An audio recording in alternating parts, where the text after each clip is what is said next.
Hello, welcome to the fourth lesson. This one is called Beliefs.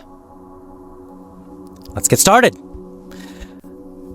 Beliefs are another important part of managing your psychology, of strengthening your psychology, so that you will learn English, or anything in fact, much faster.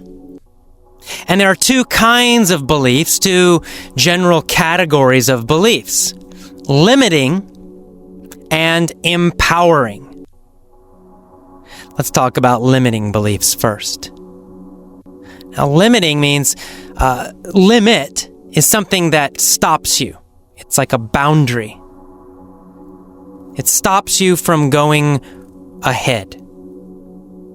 So a limiting belief is a belief that stops you from improving, a belief that stops you from getting better. And I'd say most English students have limiting beliefs. And many English students have very strong limiting beliefs. I call these beliefs English trauma. And I got that name from a few of my Japanese students. They would tell me, AJ, I can't speak English well because I have English trauma. What is English trauma? What is that? What are they talking about? Well, trauma means some kind of injury, some kind of hurt, emotional hurt, deep emotional hurt. So what they mean is that they had some very negative, painful experiences with English in the past.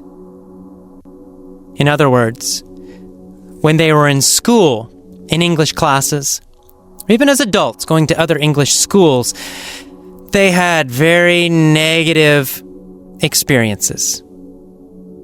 And all these negative experiences have created some very negative beliefs, some very limiting beliefs. For example, they say, I'm not good at English. Well, that's a belief. It may be true, it may not be true, but it's an opinion, it's a belief that they have. Another belief, a very common belief: English is difficult. Or English is complicated. Well, that's just a belief. For me, English is very easy because I'm a native speaker. Just like your native language for you is very easy. Tomoe can speak Japanese fluently because she's Japanese. So I might say, Japanese is difficult. And she would say, no, Japanese is super easy. These are just beliefs that come from our experiences. The problem is these limiting beliefs limit us. They in fact do limit us. They stop us from getting better. They cause a lot of problems for us as students, as learners. I have them too. As I try to learn Japanese, for example, I have a lot of these limiting beliefs, I realize. I think, oh, Japanese is so difficult. Japanese is complicated. Just look at the writing system. It's so different from English.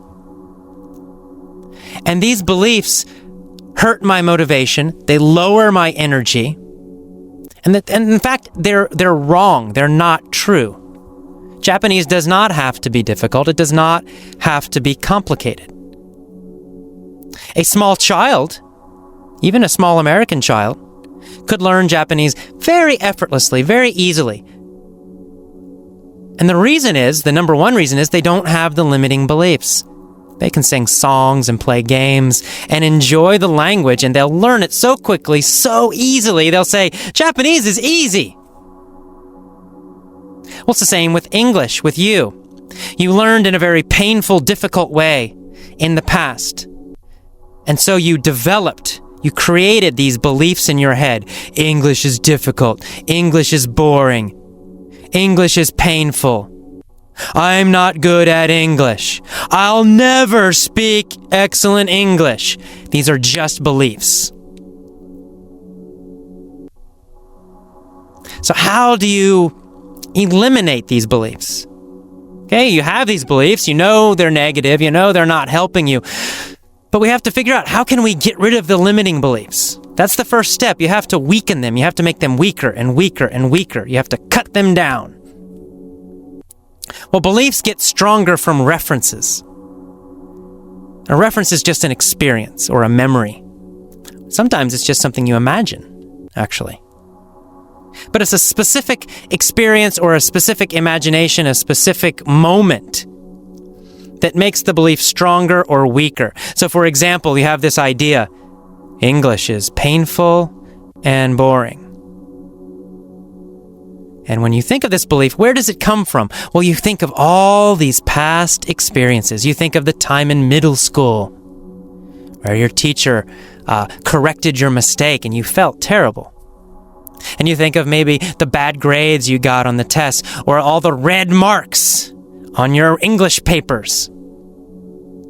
And you start adding more and more and more memories, more of these negative experiences, these negative references.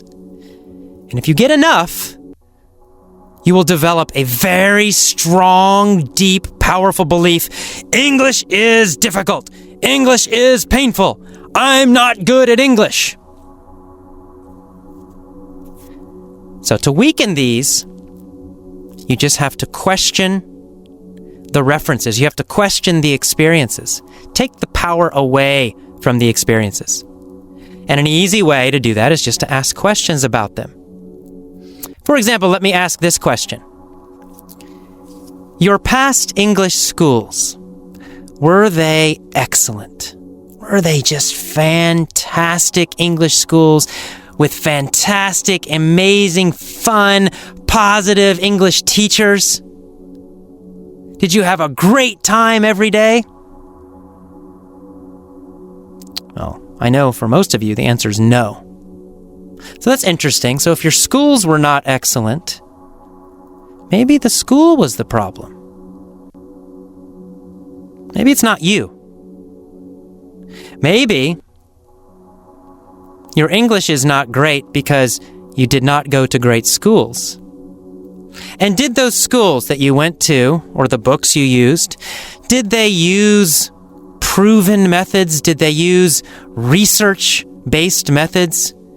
Did they know a lot about the research, about English learning, English teaching? Did they only use the best methods? Or did they just use the textbook that everybody else uses? Well, I know from my experience as a teacher, most schools just use the same textbooks. They don't know why. Maybe the boss tells them we must use this book. But they're not choosing the very, very best methods. They're not choosing the very, very best books. And so maybe the reason you believe English is difficult is because you used difficult methods in the past, or your teachers did. Maybe you think English is boring because in the past you used boring methods, you went to boring schools, you had boring teachers. Maybe English isn't the problem. Maybe it was these past experiences. Maybe it was the way you did it or where you did it. Ask yourself these questions. Think about them in detail. Weaken your limiting beliefs. Challenge your limiting beliefs. Another question. In school, did you learn deeply? For example, did you take one chapter in your book and learn it for a long time so that you totally mastered it, so that you knew it completely 100% and never forgot it? Probably not. Most schools I have seen and the ones I've taught in, it's quite the opposite. The teachers go very, very, very quickly. You learn one chapter in your book, boom, after 1 week, on to the next one and the next one. Each chapter has so many new words, so much new grammar. For example, my experience with Spanish in high school and university. So I took Spanish. I've had a total of maybe 2 years of Spanish. But I forgot it all because we never learn deeply. They just tried to make us learn as many words as possible. A lot of words, a lot of grammar, very, very fast. And then, of course, I forgot everything. How about you? Did you learn deeply in your schools? If not, maybe that was one of the problems. Maybe English feels difficult because you never learned deeply. Maybe English is not the problem. Finally, did you learn with a grammar translation method? Did you study a lot of grammar rules? Did you take a lot of tests? Did you feel good about that? Again, maybe the method was the problem. Maybe the school was the problem, not English. So think about these questions and think about them every day. Think about them a lot, especially this week as you listen to lesson number 4. I want you to think about these questions again and again and again and really be honest about it. And start to destroy these limiting beliefs. Get rid of them. They're wrong. English is not difficult. English is not painful. English is not boring. It's only a belief. It's only a past experience. You can change that now and in the future. So let's do that. Let's talk now about empowering beliefs, the positive side. So to empower, the verb to empower means to make stronger. It means to give power to another person. Or in this case, it means the beliefs give you power. An empowering belief is a belief that makes you feel powerful, that gives you power. That's the kind of beliefs you want, and you need to choose them. You must decide which beliefs will make you stronger. For example, here's an empowering belief. You can replace your old limiting belief, add this one instead. You can say, my brain is a natural language learning machine. Because that's what all of the scientific research shows. Our brain naturally learns languages. It is designed to learn language. It should be easy. It should be effortless. It should feel good. You learned your native language that way. It wasn't difficult, was it? English was easy for me to learn because I did it in a totally natural way. And the more naturally I try to learn Japanese, for example, or Spanish, the easier it feels. So that's a new belief, and you should write it down. Think about it.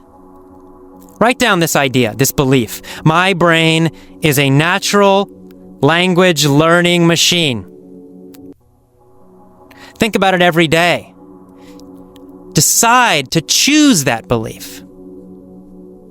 Here's another belief you might decide to choose. English can be fun and effortless. English can be fun and effortless. That's an empowering belief, and it's also true. You can think of a lot of examples for this. Some of these mini stories you're listening to, right? They're fun. They're stupid sometimes. They're crazy sometimes. But they're not serious. English can be fun and effortless. That's an empowering belief you want to choose, and you want to remember it every day. And to make these beliefs stronger, you need experiences. Remember, you need references. You need examples that prove the belief. So I'm going to give you some examples, and you can find more. Go find people who speak English very well. Or maybe even who've learned another language very well. I'll give you one of my favorite examples. Steve Kaufman of The Linguist speaks, I believe, 12 languages now. And what you do, find these people and look at their beliefs. I'll tell you some of his beliefs because he's a friend. I've talked to him a number of times. And Steve believes, for example, that language learning is easy and effortless. That's his belief. He's a native English speaker. He speaks Cantonese. He speaks Mandarin. He speaks Japanese. He speaks Russian. These are all supposedly difficult languages. For him, they're not difficult. They're easy and effortless. It's a very strong belief he has.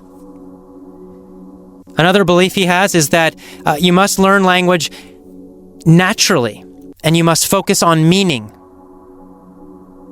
So in other words, he doesn't focus on the grammar. He's not focusing on boring textbooks. He's reading interesting things that he enjoys. He's listening to interesting things that he enjoys. So, for him, language learning is interesting. What's really interesting for me is that these are the same beliefs that all of my best students have. They all have these same ideas.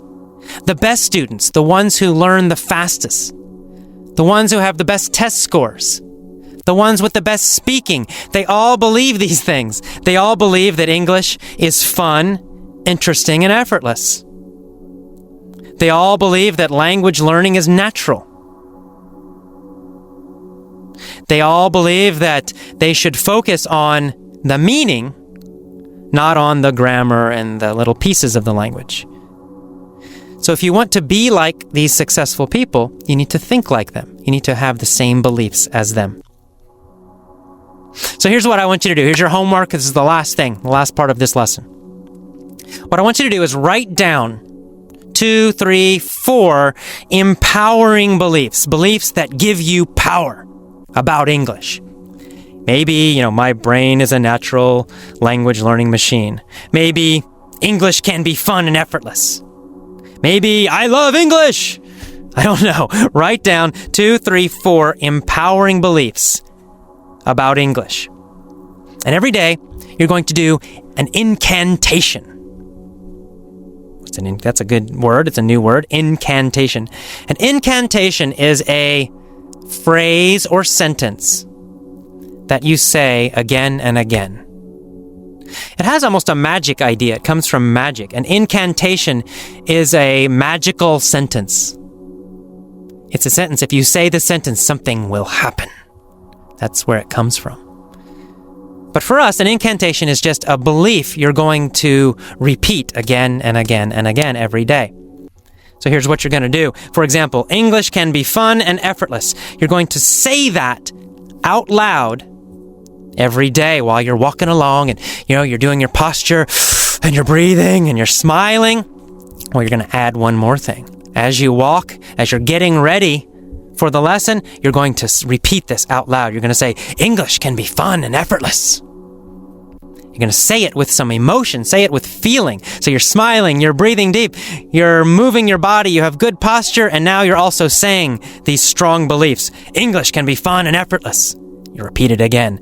English can be fun and effortless. And then you say it again. English can be fun and effortless. You can do this in your room and it's fine. You can do it outside and make everyone look at you and think you're crazy. Why not? It's better than feeling powerless, right? It's better than being bored. I promise you'll learn so much faster if you do this. So do these incantations every day, just before you do a lesson. Get your body strong, peak emotional state, and then say these incantations. English can be fun and effortless. English can be fun and effortless. Now your body, your mind, your beliefs, they're all together, very strong. Then you're ready to learn. Okay, that is the end of the main story for beliefs. I will see you in the next lesson. Hello, this is AJ Hogue, and this is the mini story for beliefs. Are you feeling good? Good posture? Deep breathing. Big smile. Moving? I hope so. I'm not going to start this story until you are. All right, let's do it. There was a guy. Was there a girl or was there a guy? Oh, a guy. I just said it. There was a guy, and what was his name? Was his name Bill? No, no, no, no, no. What was his name? Well, come on, what was his name? His name was George. There was a guy and his name was George. And George, of course, had a problem. What was his problem? Well, in fact, George had 2 problems. Oh, no. Not just one problem. George had 2 problems. How many problems did he have? 2. George had 2 problems. What was his first problem? Well, his first problem was that girls always laughed at him. Ooh, that's not a good problem. Who always laughed at George? Girls, all women. They all laughed at George. How often did girls laugh at George? Well, always. Every time he talked to them. They always laughed at him. What did they always do? They laughed at him. They always laughed at him. They always laughed at George. That's right. Girls always laughed at George. Whew, so that was his first problem. What was his second problem? Well, the second problem was that he loved Angela. And, of course, Angela was a girl. So girls always laughed at George, and George loved Angela. So that was a problem. Who did George love? Angela. He loved Angela. He wanted to impress Angela. Did he want Angela to like him?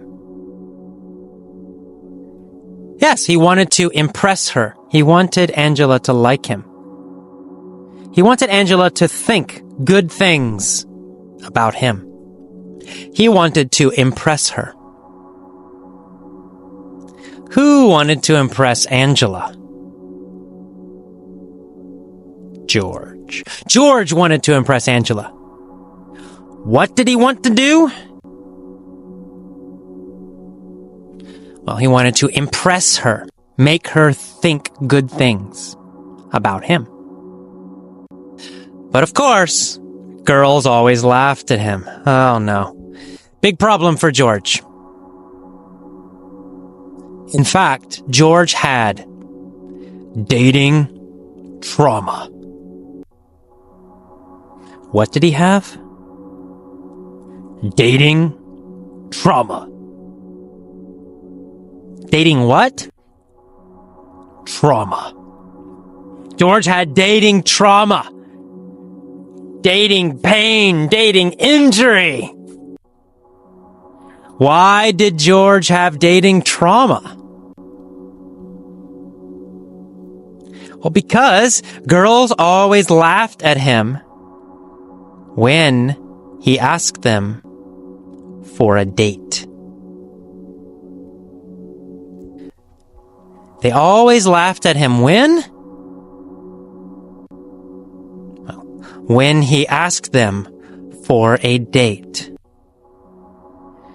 When he asked them for a what? They always laughed at him? For a date. When he asked them for a date, they always laughed at him. So what did he have? Dating trauma. George had dating trauma. Dating pain. Deep dating pain. Was Angela a girl? Yes, she was. She was a girl. What kind of girl? A gorgeous girl. A beautiful girl. Now, was this good or bad? Of course, it was terrible. Beautiful girls laughed even more at George. Did beautiful girls laugh more or less at George? More. They laughed more. Poor George. Beautiful girls laughed even more at him. With beautiful girls, he had super dating trauma. So George had some very big problems. But one day he decided, I will develop new empowering beliefs. What did he say? Well, he said, I will develop new empowering beliefs. What kind of beliefs was he going to get? Empowering beliefs. He was going to get empowering beliefs. He was going to develop empowering beliefs. Was he going to develop old, empowering beliefs? No, not old. His old beliefs were negative. His old beliefs were limiting. He was going to develop new, empowering beliefs. New empowering what? Beliefs. What was he going to heal with his empowering beliefs? He was going to heal his dating trauma. He was going to heal his dating trauma with new, empowering beliefs. So every day, he said an incantation. Who said an incantation every day?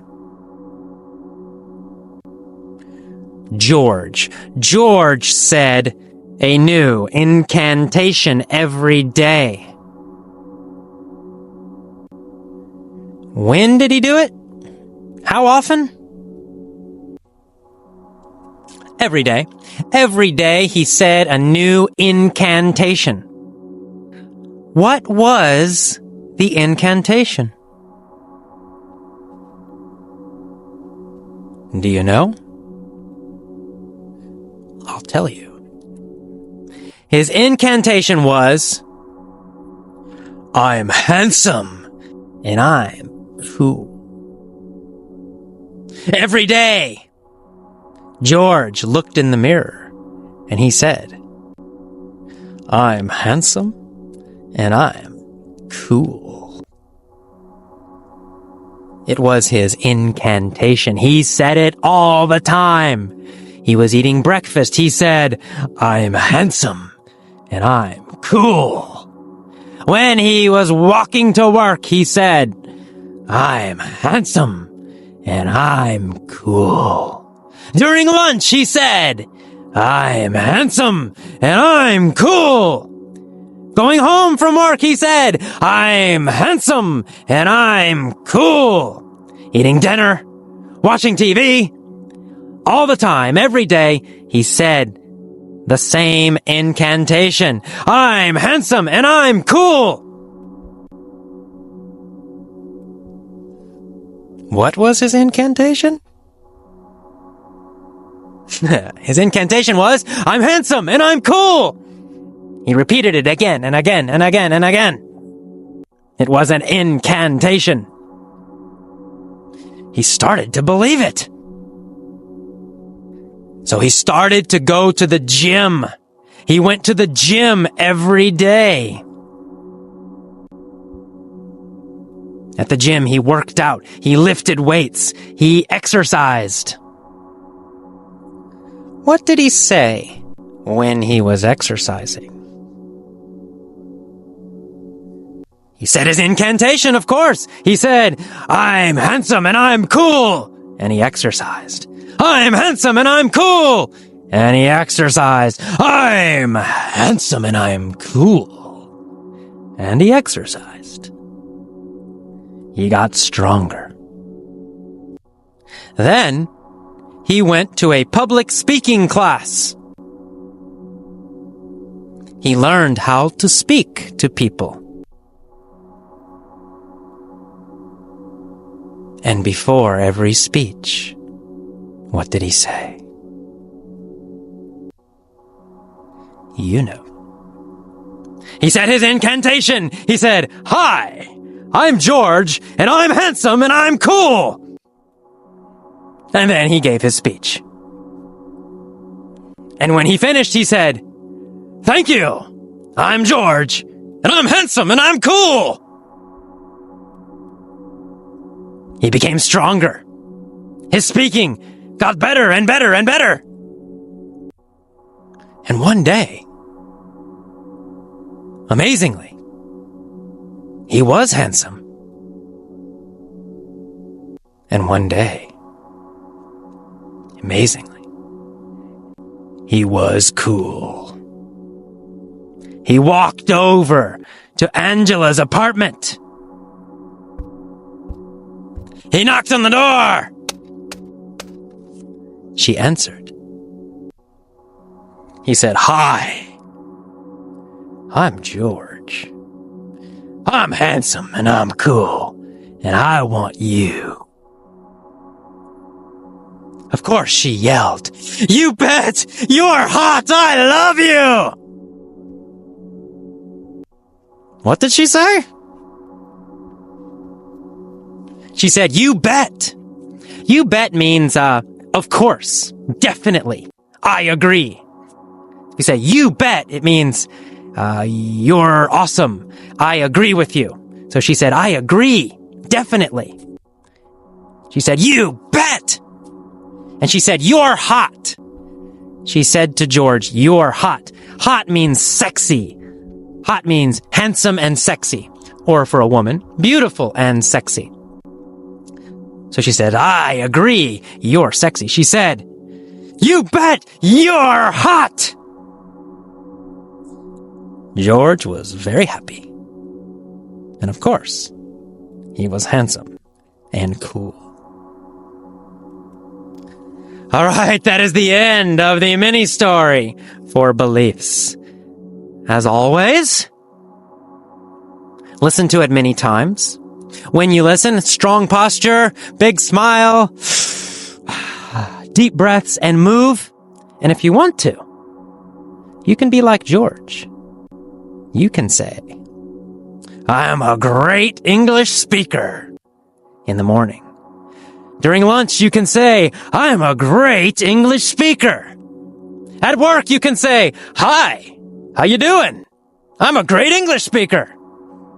When you answer the phone, you can say, Hello, I'm a great English speaker. When you go home in the train, tell everybody on the train, Hi, I'm a great English speaker. How are you? And when you get home, jump around your house. Tell your girlfriend, tell your wife, tell your husband, tell your kids, I'm a great English speaker. And before you go to bed, look in the mirror and say, Hi, I'm a great English speaker. You might actually believe it. It might come true. All right, I'll see you next time. Bye-bye.